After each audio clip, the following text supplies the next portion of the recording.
ഇപ്പോൾ UDF നേതാക്കന്മാരിൽ വ്യാജന്മാരുടെ പരിപാടി നമുക്കറിയാമല്ലോ. എന്തെല്ലാം വ്യാജത്തരമാണ്.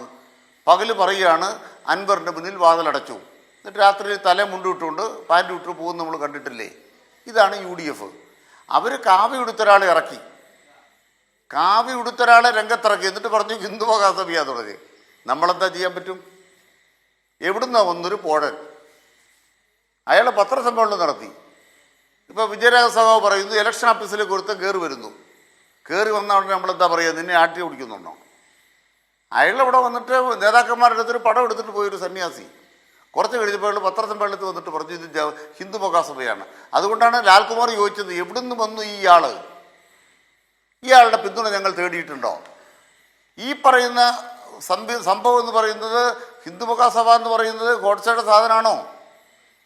അവർ കേരളത്തിൻ്റെ പൊതുമണ്ഡലത്തിൽ നടത്തി ഒരു പരിപാടി പറയൂ, അതിനെ സാധൂകരിച്ച് എന്തെങ്കിലും ഒരു കാര്യം ഞങ്ങൾ പറഞ്ഞിട്ടുണ്ടോ? സഖാവ് ഗോവിന്ദൻ മാഷ് പറയുകയാണ് ആ ഹിന്ദു മഹാസഭ പണ്ടത്തെ പോലല്ല കേട്ടോ. സന്ദീപ് വാര്യർ പറഞ്ഞ പോലെ ഗാന്ധിയെ ചെറുതായിട്ടൊന്ന് വെടിവെച്ച് കൊന്നു, അങ്ങനെയാണല്ലോ സന്ദീപ് വാര്യർ പറയുന്നത്, അത്രയല്ലേ ഉള്ളൂ എന്ന് പറഞ്ഞ ആളല്ല ബഹുമാനപ്പെട്ട ഗോവിന്ദൻ മാസ്റ്റർ. അപ്പോൾ ഹിന്ദു മഹാസഭയെ വ്യാജന്മാർ ഇറക്കിയതാണ്. നിങ്ങളുടെ കൂടെ വ്യാജന്മാർ ധാരാളം ഉണ്ടല്ലോ. ഏതോ ഒരാളെ കാവി ഉടുപ്പിച്ച കൊണ്ടിറക്കി. ഇതൊന്നും ഞങ്ങളെ ബാധിക്കുന്ന കാര്യമല്ല.